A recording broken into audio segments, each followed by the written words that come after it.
Bismillahirrahmanirrahim. Alhamdulillah wa bihi nasta'in. Innal hamdalillah nahmaduhu wa nasta'inuhu wa nastaghfiruh wa na'udzu billahi min shururi anfusina wa min sayyiati a'malina. May yahdihillahu fala mudilla lahu wa may yudlil fala hadiya lahu.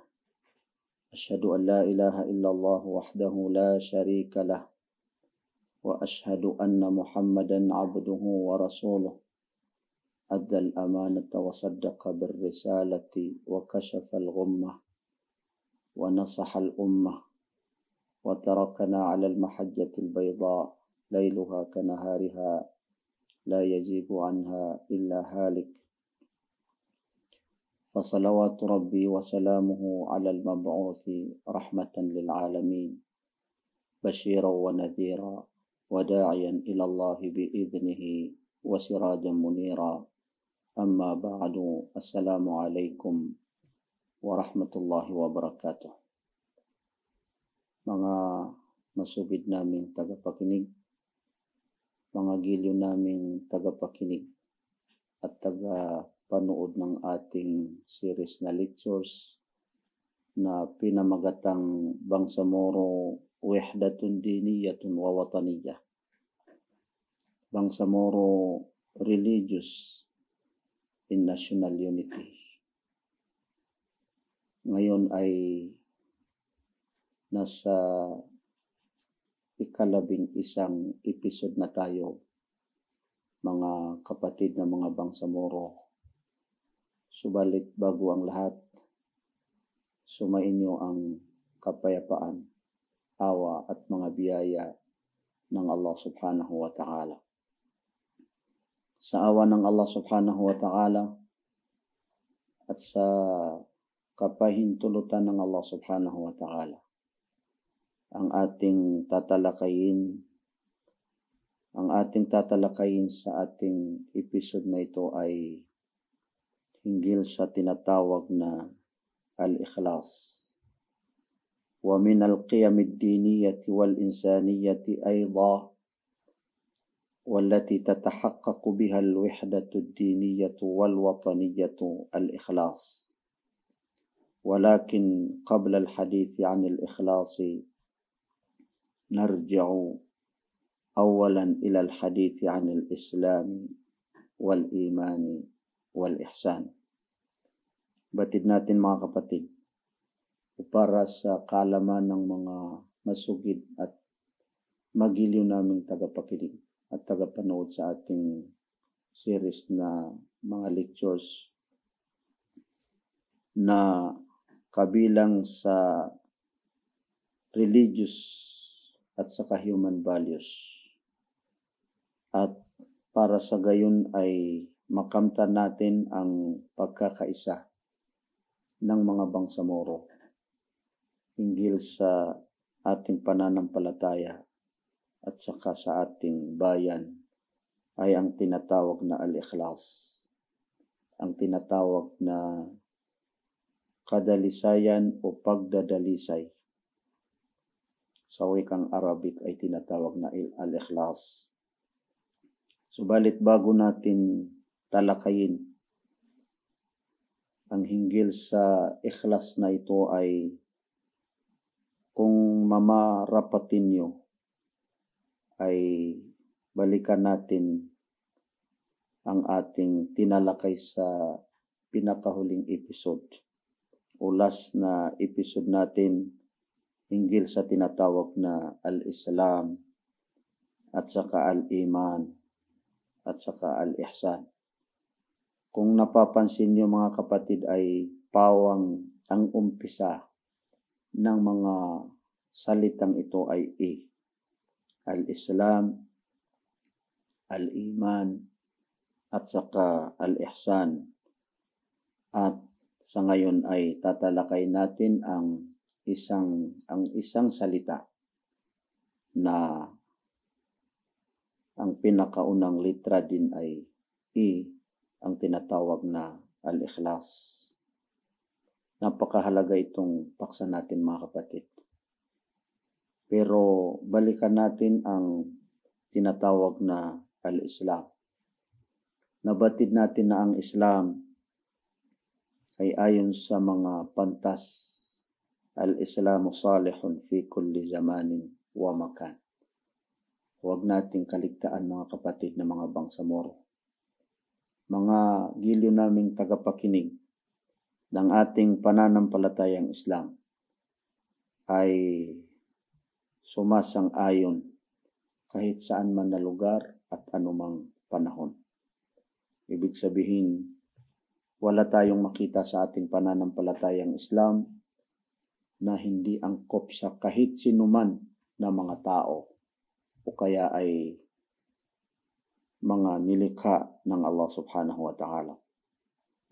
Kabilang sa kahulugan ng pananampalatayang Islam o kaya ay al-Islam, ang tinutukoy natin na al-Islam ay al-istislamu wal-inqiyadu lahu bit-ta'ah o wal-inqiyadu lillahi bit-ta'ah.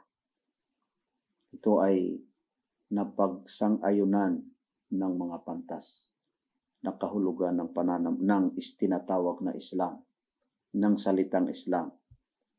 Nang ibig sabihin ay pagsuko, nang ibig sabihin ay pagtalima sa lahat at pagpapakumbaba sa Allah subhanahu wa ta'ala sa pamamagitan ng pagsunod sa Kanya, pagsunod sa lahat ng Kanyang mga kautusan at pag-iwas sa lahat ng Kanyang mga ipinagbawal.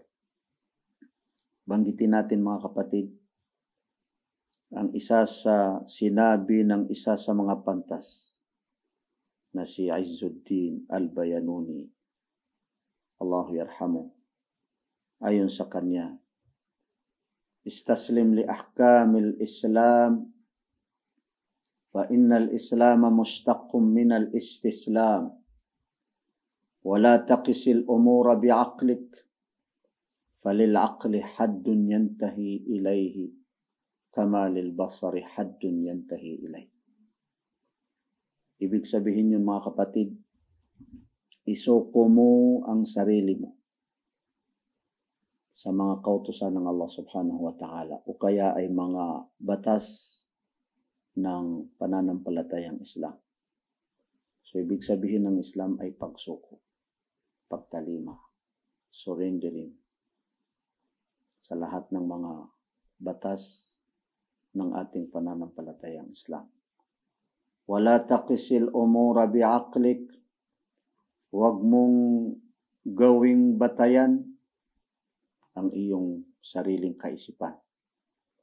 Ang iyong sariling kaisipan sapagkat ang kaisipan, ang ating dunong ay may hangganan katulad ng ating mga mata. Katulad ng ating mga paningin na may hangganan. Makikita mo lamang ang nasa harapan mo. Pero kung may nakahadlang, kung mayroong anumang bagay na makahadlang, kahit napakalapit sa iyo ay hindi mo na makikita. At kahit pa walang makahadlang, kung medyo lumayo na o malayo sa iyo, hindi mo na rin makikita. Magkakaiba ang mga tao sa antas ng kanilang mga paningin. Gayon din ang kanilang mga kaisipan. So kaya kung pagbatayan natin ang ating mga kaisipan sa lahat ng mga batas ng Allah subhanahu wa ta'ala, katiyakan mga kapatid na tayo ay magkamali. Kaya huwag natin ayon sa kay Izzuddin al-Bayanuni, huwag natin gawin na maging batayan ang ating mga kaisipan. Yun ang ibig sabihin ng tinatawag na Islam. So lahat ng mga ipinag-utos ng Allah subhanahu wa ta'ala, kailangan natin sundin.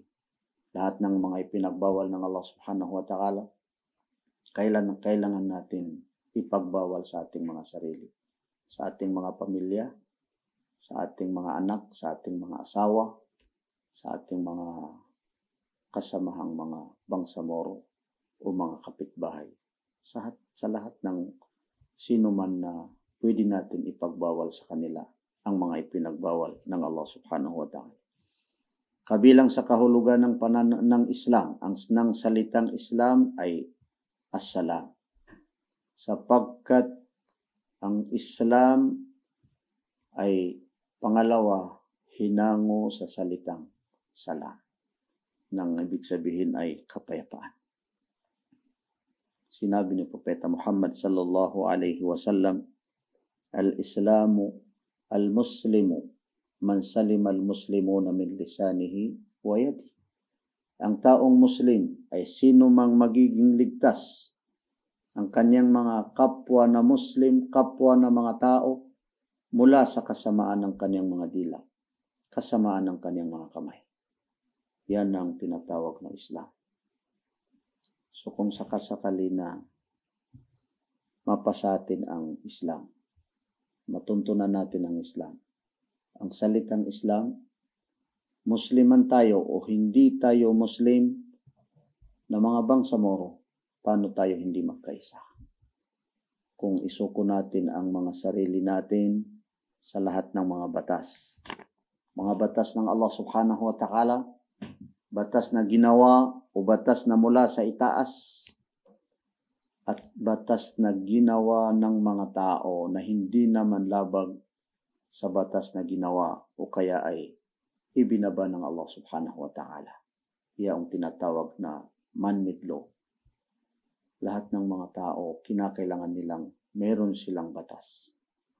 Tayo na mga Muslim, kinakailangan natin, tayo na mga bangsamoro, kinakailangan natin na mayroon tayong batas. Yung batas na hindi labag sa ating pananampalatayang Islam. Dadako tayo mga kapatid sa tinatawag na iman. Ano bagang ibig sabihin ng tinatawag na iman? Sa madaling salita, ano ang makakamit natin kapag magkaroon tayo ng tinatawag na iman, pananampalataya, o kaya ay paniniwala mga kapatid? Basahin natin ang isa sa mga hadith ni Propeta Muhammad sallallahu alaihi wasallam.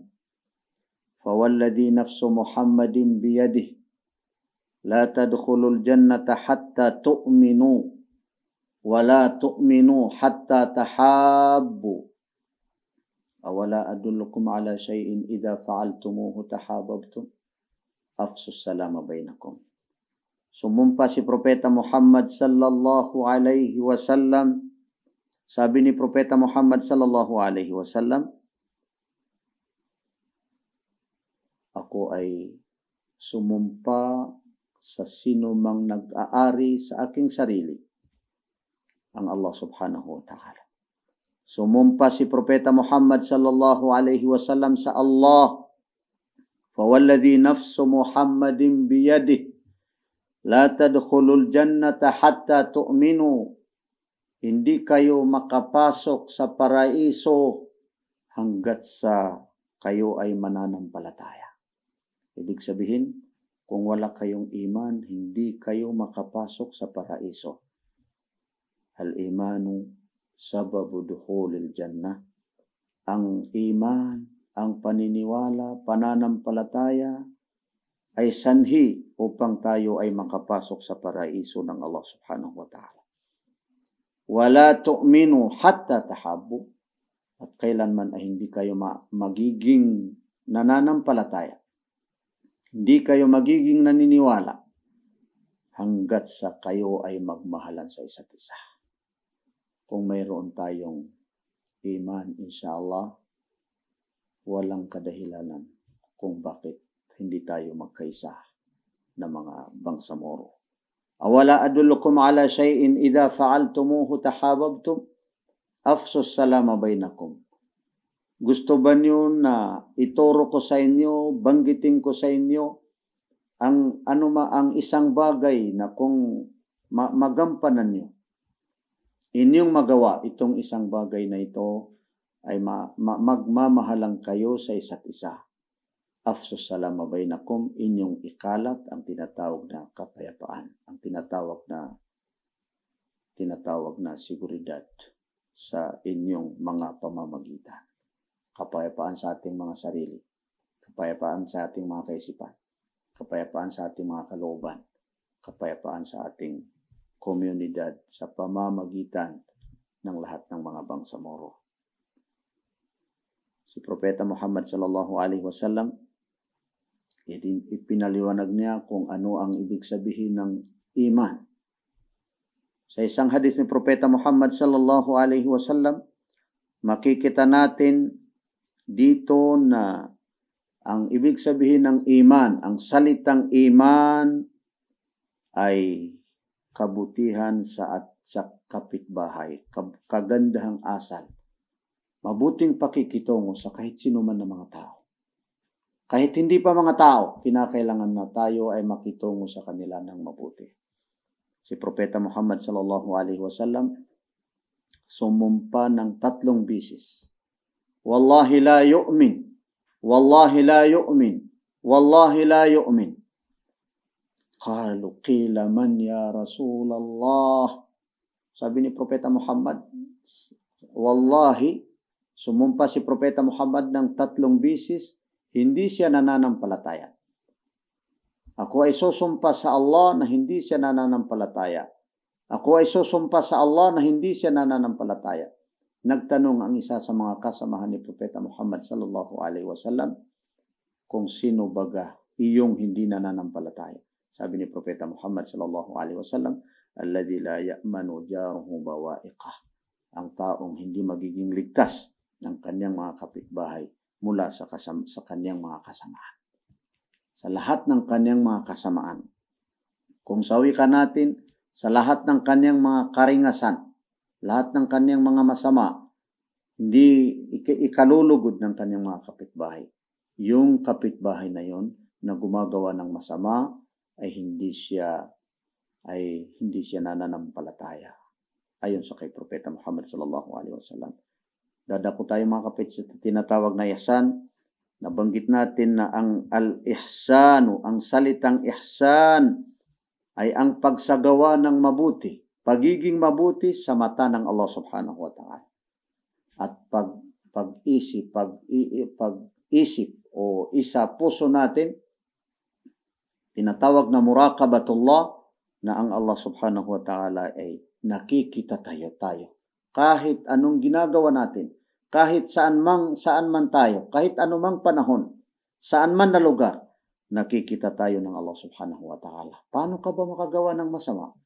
Paano ka ba makagawa ng hindi ka karapat-dapat? Paano ka hindi makipagkaisa sa lahat ng mga bangsamoro, sa lahat ng mga kapwa ng mga Muslim, sa lahat ng mga kapwa ng mga tao? Al-ihsanu, wa min ma'ani al-ihsan, al-ihsanu ila al-khalqi wa adamu idaihi. Ibig sabihin ng ihsan, kabilang sa kahulugan ng ihsan, salitang ihsan ay ang pagsagawa ng mabuti sa sinumang nilikha, sa anumang nilikha ng Allah subhanahu wa ta'ala.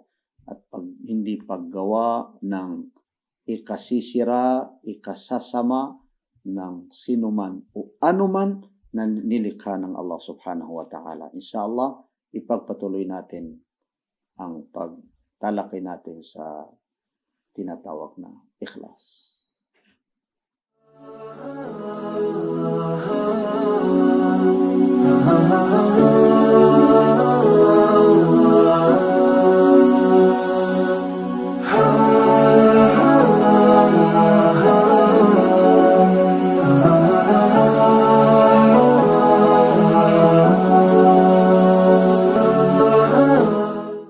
Mga masugid naming tagapakinig, mga gilyong naming tagapanood sa ating series na lectures, mga kapatid, tatalakay natin inshallah kung ano ang tinatawag na ikhlas.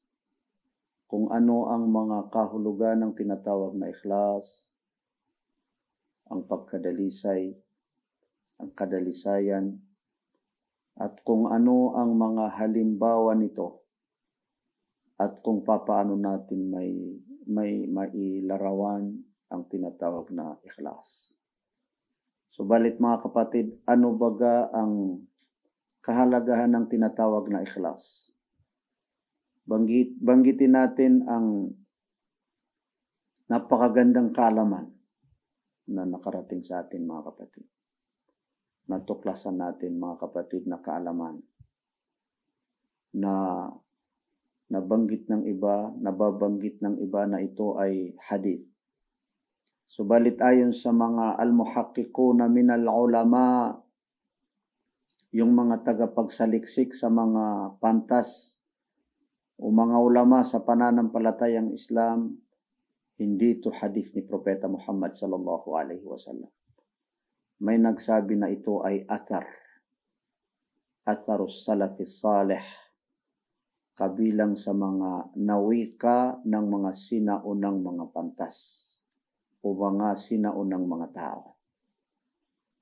At may nagsabi na ito ay kabilang sa mga hikmah o kaya ay dunong ng mga sinaunang mga tao.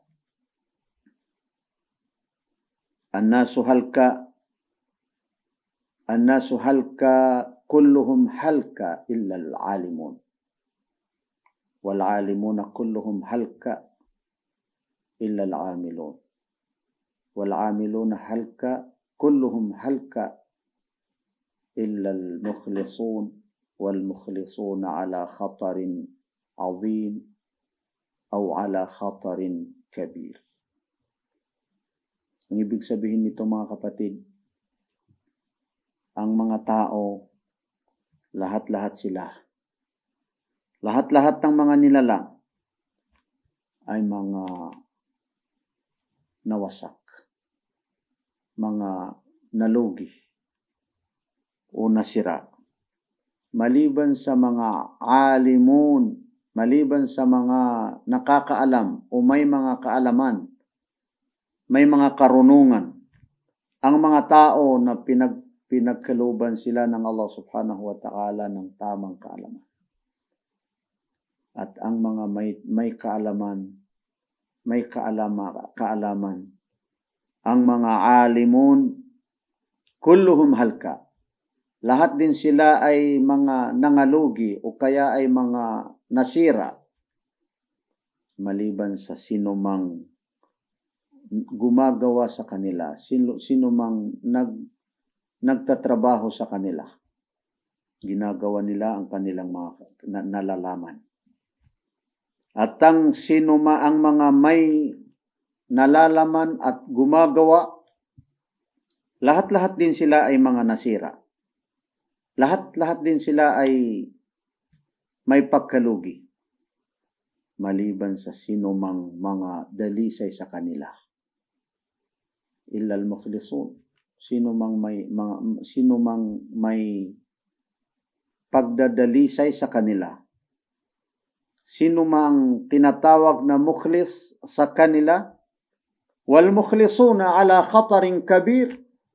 Kahit pa ang mga taong mga ikhlas o mga dalisay ay nasa pinaka-critical, napakalaking kapahamakan o kaya ay pagkadelikado.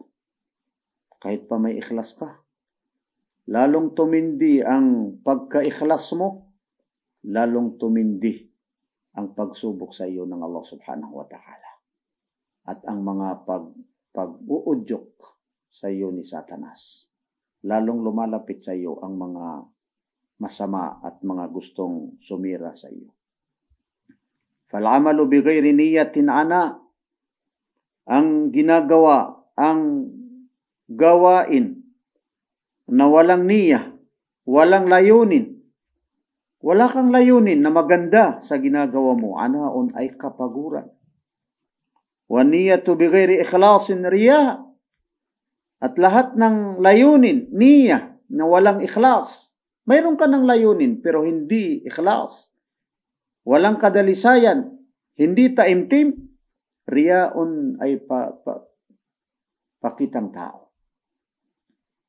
Wal ikhlasu min ghairi sidqin wa tahqiqin haba.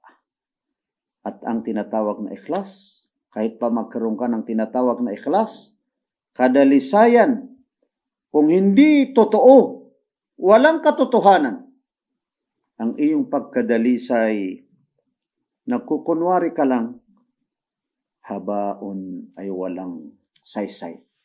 Wala kang matamo na gantimpala na mula sa Allah subhanahu wa ta'ala. Mga kapatid, napakahalaga ang tinatawag na al-ikhlas. Tingnan natin mga kapatid ano ang sinabi ng mga pantas sa kahulugan ng tinatawag na ikhlas. Al-ikhlasu alla tatluba ala amalika shahidan ghayra Allah wala mujaziyan siwahu. Athar Ibn al-Qayyim rahimahullah. Ayon sa kay Ibn al-Qayyim, isa sa mga sinaunang mga pantas na estudyante ni Shaykhul Islam Ibn Taymiyyah, kaawan siya ng Allah subhanahu wa ta'ala, ang ikhlas sabian niya ay hindi ka na humihingi sa anumang ginagawa mo ng saksi. Hindi ka na nangangarap ng nakakasaksi maliban sa Allah subhanahu wa ta'ala. At hindi ka na nangangarap ng gantimpala maliban sa kung anuman ang ipagkaloob sa iyo ng Allah subhanahu wa ta'ala ng gantimpala. Ang mujahid na para sa Allah subhanahu wa ta'ala, kailanman ay hindi niya naisip na kung sakali na makamit ang Bangsamoro, ang hinahangad nila magkaroon ng Bangsamoro government, kailangan na siya magantimpalaan. Sapagkat doon sila naghihintay, naghangad na matamo ang gantimpala mula sa Allah subhanahu wa ta'ala sa pagdating ng araw ng paghukom. Mga kapatid, min ma'anil ikhlasi adamul isyraq billahi subhanahu wa ta'ala. Tuklasin niyo mga kapatid, alamin natin na ang kabilang sa kahulugan ng tinatawag na pagdadalisay ay hindi pagtatambal sa Allah subhanahu wa ta'ala. Nabanggit natin ito sa mga naunang episode natin, ang isang talata ng Allah subhanahu wa ta'ala sa Suratun Nisa, wa'budullaha wa la tusyriku bihi shay'a. Sambahin niyo ang Allah subhanahu wa ta'ala at huwag kayo magtambal sa Kanya. Sabi ni Propeta Muhammad sallallahu alaihi wasallam, man mata wa huwa yad'u min dunillahi nidda dakhala an-nar.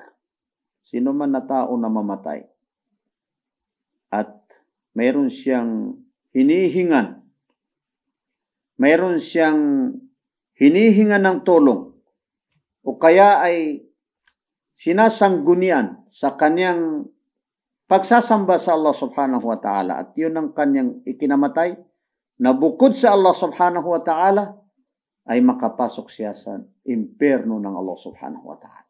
May mga talata na nagsasabi na hindi patatawarin ng Allah subhanahu wa ta'ala ang sino mang nagtatambal. Hindi na makapasok, hindi na tatanggapin ng Allah subhanahu wa ta'ala na ipasok sa kanyang paraiso ang sino mang nagtatambal sa Allah subhanahu wa ta'ala.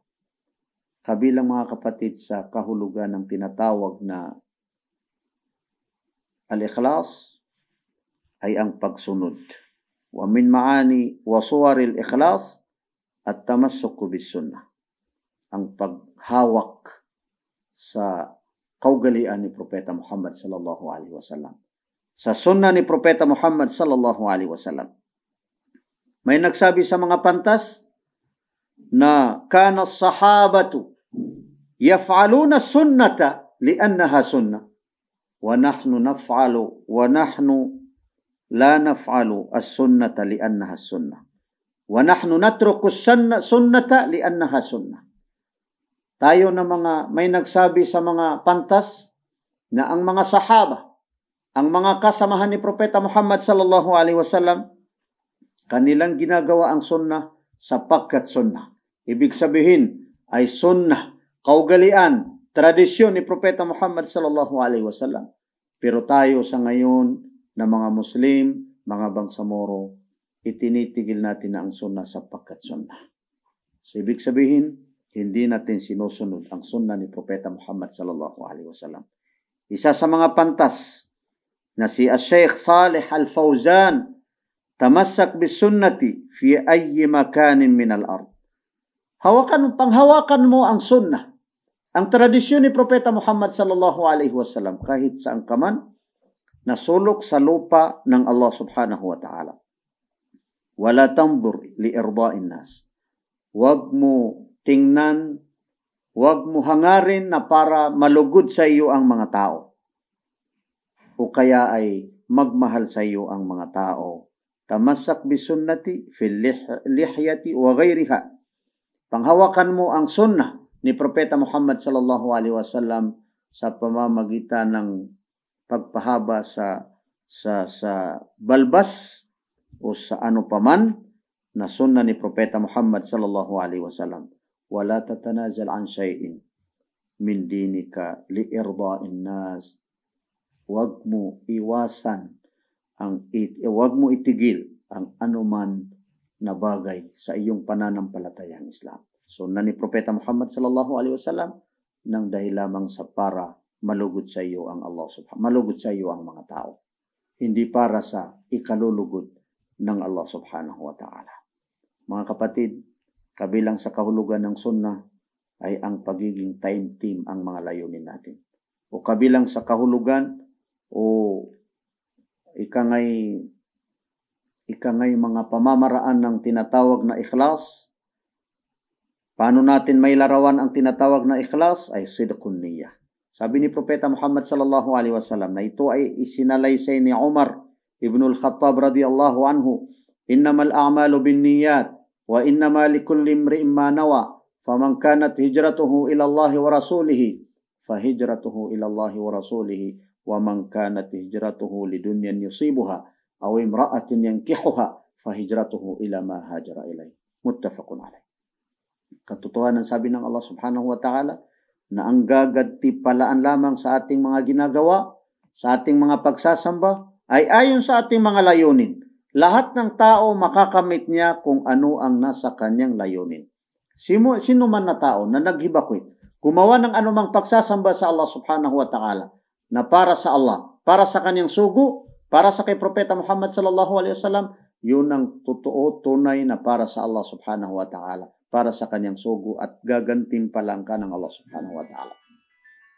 Subalit sino man na gumawa ng anumang pagsasamba, anumang mabuting ginagawa na para sa isang babae na upang pakasalan niya, sabi ni Propeta Muhammad sallallahu alaihi wasallam, para sa makamundong bagay, para sa mundo, upang makamit niya, kung ang kanyang paghibakwit ay para lamang doon, para lamang sa kanyang layunin.